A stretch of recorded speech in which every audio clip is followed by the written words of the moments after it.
Salut les filles, j'espère que vous allez toutes très bien. Aujourd'hui je reviens avec plusieurs vidéos vraiment focalisées sur la marque Kiko, dans lesquelles je vais vous faire des swatchs et des démos, vous donner mes impressions et puis vous donner une très grosse conclusion à la fin pour savoir si j'ai aimé ces produits et ce que je retiens de cette marque. Je vais commencer tout simplement par les fonds de teint. J'ai pris 5 couleurs différentes de la même gamme.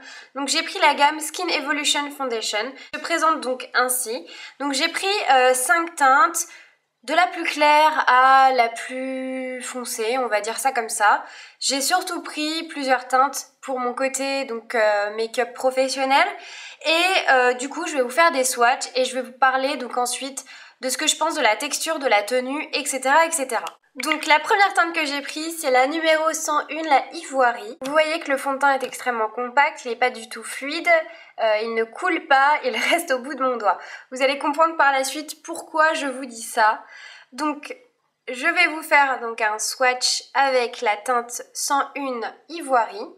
Donc voilà la couleur, donc vous voyez que c'est vraiment pour les peaux très pâles, voire donc blanches. Donc à côté, vous retrouvez donc la teinte Medium Rose, la numéro 104, qui est donc un beige avec des sous-tons roses. La troisième couleur que j'ai à vous présenter, c'est la Natural Tan, le numéro 105. Donc vous allez voir que c'est la couleur la plus foncée, malgré que les numéros augmentent.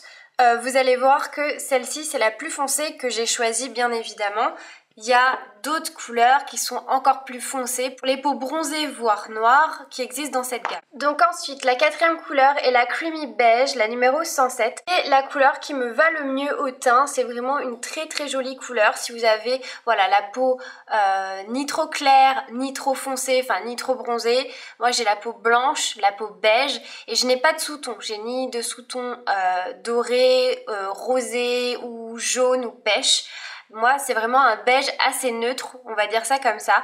Donc c'est vraiment la teinte qui me correspond le mieux dans cette gamme-là. La dernière couleur que j'ai à vous présenter, c'est la numéro 110, c'est la Peach Beige. Vraiment, comme son nom l'indique, c'est un beige, mais qui tire dans les pêches, donc c'est un beige très chaud. Voilà pour les swatchs, je vous laisse admirer les couleurs, ce que ça rend sur ma peau. Vous avez différentes gammes de fond de teint et donc je les ai swatchés un par un et en fait celui qui a retenu mon attention c'est vraiment le Skin Evolution. C'est la seule gamme de fond de teint que j'ai vraiment apprécié en swatchant donc en boutique. Donc déjà, premièrement, je trouve que Kiko, ce qui est vraiment génial, c'est que chez eux, par exemple, au niveau fond de teint, vous allez retrouver donc toutes les teintes de peau. Donc de la plus claire à la peau la plus bronzée, voire la peau la plus noire. Et en plus de ça, vous avez les sous-tons. Donc par exemple, dans les beiges, vous allez avoir des beiges rosés, des beiges abricots, des beiges jaune, etc., etc. Donc toutes les couleurs de peau et vous avez les sous-tons. Trouvez des personnes qui ont la peau beige mais qui tirent plus vers le rose ou plus vers le pêche ou plus vers le jaune, etc., etc. C'est pareil pour les peaux bronzées, c'est pareil pour les peaux noires, c'est pareil aussi également pour les peaux jaunes. Retrouvez vraiment votre vraie couleur de peau. Moi, celle qui me correspond le mieux, c'est la numéro 107, la Creamy Beige. C'est un vrai beige naturel, donc elle est là. Donc ce fond de teint là, il n'y a aucune démarcation entre mon visage et celle de mon cou. Maintenant on va parler de ce fameux fond de teint. Donc au niveau des couleurs, comme je viens de vous le dire, c'est ce que je préfère chez eux puisqu'il y a tous les sous-tons et toutes les teintes de peau. Ensuite, ce sont de vraies couleurs de peau. Un fond de teint qui fait 30 ml, donc la contenance est vraiment très correcte. Comme vous avez pu le voir, c'est un fond de teint avec une pompe et c'est ce que je trouve le plus pratique pour un fond de teint, c'est d'avoir une pompe. Au packaging, bon, c'est super sobre et c'est ce que je préfère. Je pense que vous commencez à savoir que j'aime pas les fioritures sur les flacons, les machins. Le packaging est très bien et ça me fait penser un peu à Nars parce que le côté packaging noir avec ce côté un peu velours en fait au toucher, je trouve ça très agréable. Donc il coûte 7,50 €. Pour cette gamme de fond de teint, il faut y aller étape par étape lorsque vous vous maquillez parce que c'est un fond de teint qui est extrêmement compact. Comme vous avez pu le voir lorsque j'ai fait mon premier swatch, il reste collé au doigt, il ne coule absolument pas. Donc c'est un fond de teint qui n'est pas du tout fluide. Alors quand vous avez un fond de teint fluide, vous pouvez le répandre partiellement sur l'ensemble du visage et ensuite venir le travailler à l'éponge ou au pinceau. Je vous demande réellement de travailler zone par zone le visage parce que sinon vous allez voir que si vous en mettez partiellement sur votre visage pour ensuite venir l'estomper et l'étaler donc avec un pinceau, vous allez voir que vous allez travailler ce côté-là. Le temps que vous arriviez ici, le fond de teint va être un peu, comment dire, il va vraiment adhérer à la peau et vous n'allez pas pouvoir le travailler. Donc lorsque vous utilisez ce genre de fond de teint qui sont extrêmement compacts, il faut commencer par exemple à travailler la joue, ensuite le menton, ensuite l'autre joue et ensuite le front. Dans ma démo que j'utilise un pinceau de teint, je me rends compte que c'est un fond de teint qu'il faut absolument pas utiliser avec un pinceau. Vous pouvez l'étaler au doigt et même moi qui déteste franchement travailler mon teint avec mes doigts, ce fond de teint je vous conseille de le faire avec vos doigts ou avec une éponge. Tout ce qui est pinceau, peu importe qu'il soit fluide comme le mien ou un pinceau plat de teint, franchement ça ne sert à rien, ça complique plus la chose. Vous allez voir que c'est pas du tout agréable. Le fond de teint accroche complètement les poils du pinceau et peu importe la forme du pinceau. Le fond de teint que vous pouvez appliquer au doigt et sincèrement je suis pas une très grande adepte de faire mon teint avec les doigts. Mais là c'est vrai que c'est un fond de teint qui est vraiment très compact et qui se chauffe très bien entre les doigts. Donc beaucoup plus facile d'application si vous le faites avec les doigts. Et ensuite vous pouvez prendre une éponge donc pour venir estomper le tout. Ensuite niveau couvrance, comme vous l'avez compris, c'est un fond de teint très compact et c'est un fond de teint qui couvre énormément. Pour celles qui cherchent une très haute couvrance, je vous conseille ce fond de teint là parce qu'en un pinçage, vous allez voir que votre peau, tout ce que vous voulez cacher, va être camouflé. Donc tout ce qui est boutons, cicatrices, taches, même dépigmentation de la peau, vous allez voir que votre teint va être complètement unifié. Et ensuite, c'est un fond de teint qui va venir aussi flouter vos pores. Moi, j'ai les pores assez dilatés au niveau des ailes du nez. Et sincèrement, lorsque j'applique ce fond de teint, je ne vois plus rien. On dirait que j'ai une peau parfaite. Malgré qu'il soit ultra compact, c'est vraiment bizarre, mais on ne sent rien. J'ai pas l'impression d'avoir du fond de teint sur la figure. Et franchement, c'est une sensation extrêmement agréable.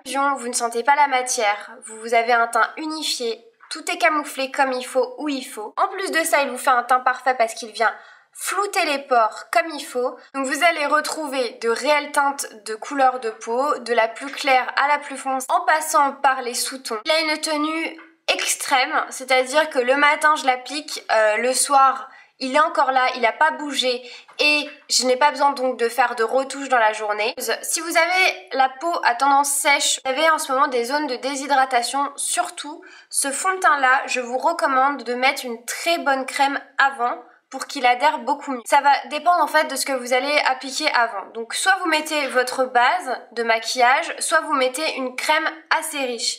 Si j'utilise ce fond de teint avec une crème qui n'est pas si hydratante que ça, les ridules de déshydratation autour des yeux étaient extrêmement marquées. Donc j'ai compris qu'il fallait absolument mettre une très bonne crème hydratante avant d'utiliser ce fond de teint.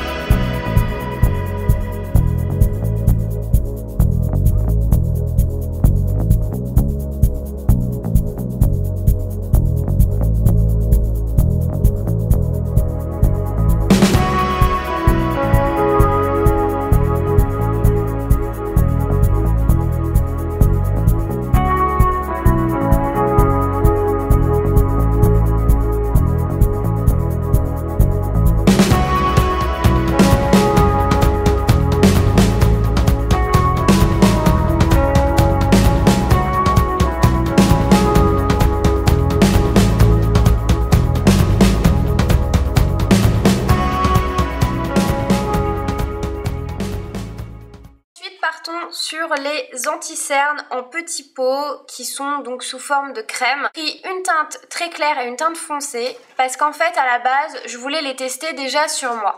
La teinte claire est trop claire pour moi, c'est vraiment une teinte porcelaine et encore il y a des jours où je trouve que ça me va très bien. Et j'ai pris une teinte un peu plus foncée qui ne me correspond absolument pas même lorsque je suis vraiment bronzée. mais je voulais pouvoir en fait les mélanger entre elles pour pouvoir voilà obtenir la couleur de ma peau naturelle si je puis dire. Parce que je n'ai pas trouvé dans toutes les teintes qu'ils proposaient dans cette gamme-là une couleur qui était vraiment proche de la mienne. Donc j'ai préféré en prendre 2 pour les tester et pour pouvoir faire mes petits micmacs pour trouver la bonne teinte qui me correspond. Ces anti-cernes s'appellent Full Coverage Concealer. Et donc il se présente ainsi et je trouve que le packaging est très sympa. Vous avez un petit miroir, donc je trouve ça très chic d'avoir un miroir pour son anti-cerne, c'est rare. En général c'est pour les poudres de soleil, pour les blushs, etc. que vous retrouvez des miroirs. Et là j'ai trouvé ça vraiment très sympa. Donc voici la teinte numéro 1, donc qui est la teinte la plus claire. Et encore pour une teinte très claire, je trouve qu'elle est pas si claire que ça. En fait, pour les peaux vraiment porcelaine, je trouve que c'est tout de même assez beige. C'est un beige extrêmement light, ça je suis d'accord. Mais c'est vrai que pour une peau porcelaine, une vraie peau pâle, je trouve pas que ce soit si proche du blanc, si je puis dire. Bien sûr, il n'y a aucune peau qui est blanche, c'est une façon de parler. Mais je trouve que voilà, c'est la teinte la plus claire de leur gamme. Et ça m'a étonnée d'ailleurs qu'il n'y ait pas d'autres teintes plus claires que celle-là. Je trouve que c'est une teinte, malgré qu'elle soit claire pour moi, qui n'est pas si claire que ça pour les vraies peaux pâles. Voilà, j'étais assez claire, si je puis dire, dans mes explications. Et donc la teinte numéro 5 qui est un beige assez chaud comme vous allez le voir. Que les anti-cernes sous forme de crème sont extrêmement couvrants, mais j'ai toujours peur soit que ça marque les ridules, soit que ça rentre dans les plis de la peau ou que ça fasse vraiment ce côté superficiel, ultra fake du travail du dessous de l'œil. Je préfère quelque chose de beaucoup plus léger. Et là au final, ceux-là sont assez faciles à travailler. Donc par contre, je préfère l'utiliser au doigt qu'avec un pinceau pour l'anti-cerne. Il faut absolument chauffer la matière avant de l'utiliser pour que ce soit plus agréable sur la peau. Dans la démo, je vais vous montrer comment je l'applique. Donc au doigt, je chauffe la matière et en fait je viens tapoter. Par la suite de passer une éponge ou quoi que ce soit, je trouve qu'ils se font extrêmement bien dans la peau. Donc en conclusion, très bonne anti-cerne à travailler au doigt. La matière se chauffe très bien, ça fait pas ce côté ultra fake lorsque vous l'appliquez. Vous pouvez moduler donc la couvrance, même en un passage, sincèrement, ça a une très belle couvrance.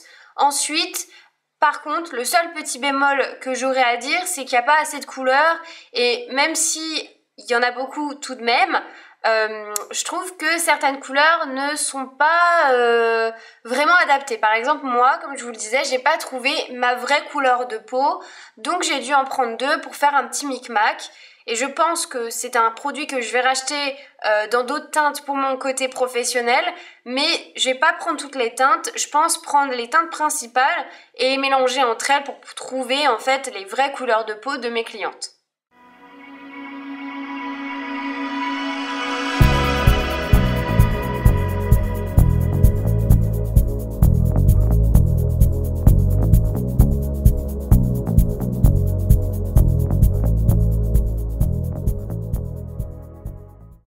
À la poudre de soleil, donc je n'ai pris qu'une teinte puisque je l'ai achetée pour moi et que je n'en ai pas acheté pour mon matériel professionnel parce que je voulais d'abord tout de même les tester avant de prendre plusieurs couleurs. Pour usage personnel, j'ai pris la poudre numéro 104 dans la collection poudre minérale bronzante.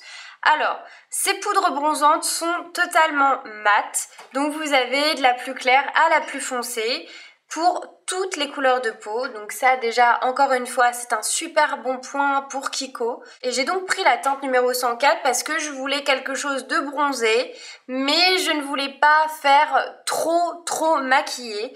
Donc là, comme vous le voyez, je la porte aujourd'hui, elle se voit et en même temps, elle structure mon visage. Elle ne fait pas cette couleur horrible orange que vous pouvez retrouver dans certaines poudres de soleil.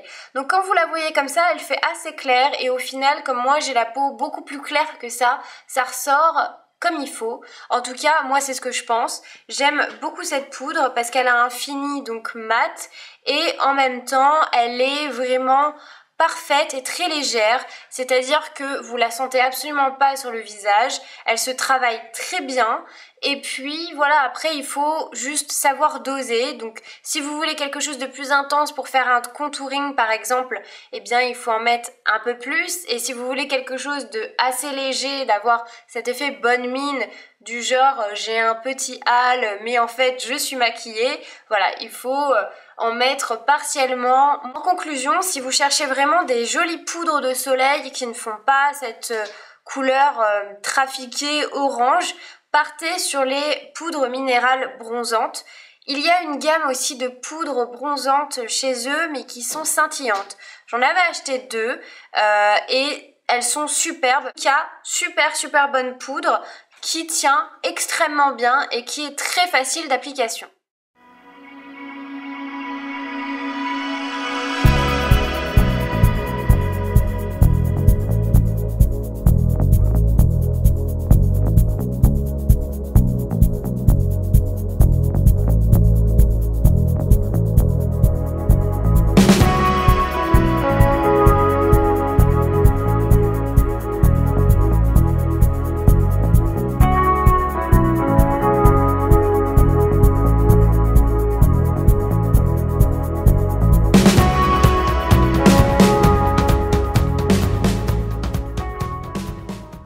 Donc voilà les filles, la première partie, donc spécial teint de chez Kiko est terminée. J'ai bien aimé en fait allier le côté où je vous parle du produit, pourquoi je l'ai aimé, ce qui m'a un peu dérangé et vous faire une démo par la suite. Je trouve ça très sympa. Comme ça je trouve que ça fait des vidéos vraiment complètes. Donc si vous avez la moindre question sur les produits que je vous ai présentés, surtout n'hésitez pas. Ouvrez toutes les infos importantes dans la barre d'infos, surtout n'oubliez pas d'aller checker. Et d'aller faire un tour sur mon blog parce qu'en général je mets les références des produits avec des swatchs sur mon blog. Comme ça vous avez les références et les photos qui vont avec. Je vous retrouve très prochainement pour la partie numéro 2 qui est consacrée donc au regard et au gloss. Sur ce, je vous fais d'énormes bisous et donc je vous retrouve très prochainement. Ciao les filles!